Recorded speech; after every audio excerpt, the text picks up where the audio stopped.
Hello, everyone. I'm Kelsey Lemon, Technical Marketing Manager for the Global Services team here at VMware, and I want to welcome you to the Day 2 Mastery Series, where we look at specific features and workflows that allow you to get the most out of the service. Now, in this particular episode today, we're going to turn our attention to one of our most requested features from our customers, the mute feature. And I'm going to show how you can use it to strategically prioritize the findings that you want to remediate. So you may be asking yourself, for all the talk around Skyline's ability to allow me to see problems before they occur, why would the solution give me the ability to unsee them? And the answer is simple.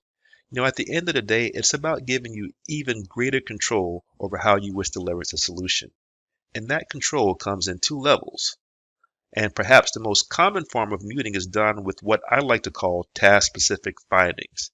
And the reasons can vary as to why you may want to do this, but our customers have indicated that they'd like to use the mute feature in order to delay remediation until they have more information.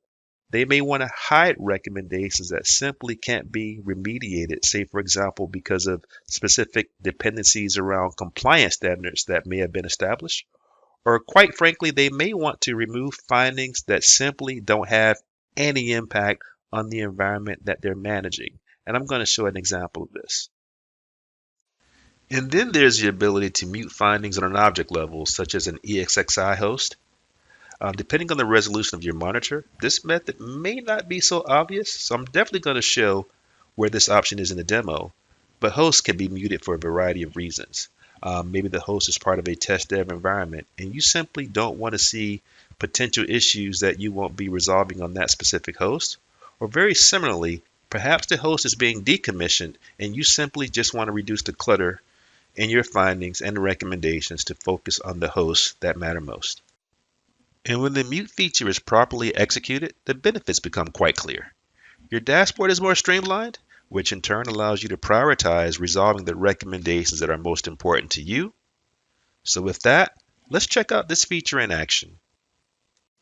So here's a scenario that I like to show. As you can see, this environment has 92 issues, but not all of them are particularly relevant to me. So for example, as an IT admin, I knew that this environment is not running Microsoft clustering services. But despite that, I'm still getting findings related to that service. And this is because Skyline doesn't know the applications that I'm running in my environment, so it has a responsibility to flag it as a potential issue.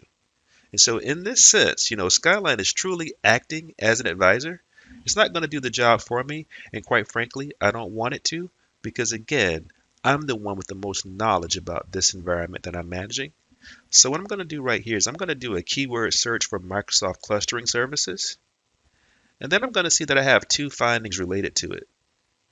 Now I'm going to select the Select All button, and then I'm going to click Mute Findings and then click OK.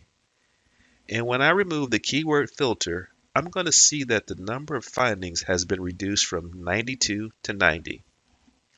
I haven't deleted them because they are still under my Muted Findings option, and I can always unmute them in the future should I decide to implement Microsoft clustering services and want to see any potential issues related to the service and even get insight on how to solve them. I should also point out that after I've customized my list of findings that are relevant to me, I can even export them for additional review or send them to other members of my team who may be the ones responsible for implementing the recommendations from Skyline. This really cool feature is available for all of our Skyline customers, and the export is actually a CSV file that can be leveraged by another one of our solutions, VRO, to automate the remediation of these findings. Okay, so now let's look at how you can mute findings from a host. Now in this example, I'm going to use a filter feature to isolate all of my critical findings, and as you can see here, my environment is potentially at risk for several areas of Spectre meltdown. Ouch. And as you can see, I have several hosts with the same issue, but ESX03 is actually being decommissioned. So I want to mute that one. So I'm going to find the host using the inventory tree on the left side of the findings tab. And once I've located the host, I'm going to hover over it. And here's where it may get a little tricky because you may not see the eye icon appear next to the host name. And if that's the case, you may have to widen the column for it to appear. And when it's visible, click on the eye icon to mute that specific host.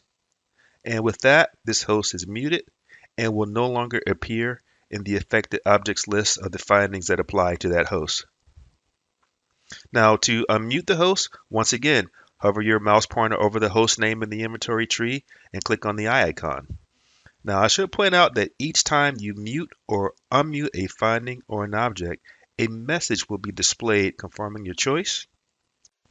I should also point out that muting is global, meaning that after a finding or host is muted, the results are no longer visible to members of your team, but should they need to unmute them, they currently have the ability to do so. And with that, this concludes this episode of the Day 2 Mastery Series. I hope you found it informative. And be sure to subscribe to the channel and be on the lookout for live webinars where you can ask me and the rest of the Skyline teams questions about the service.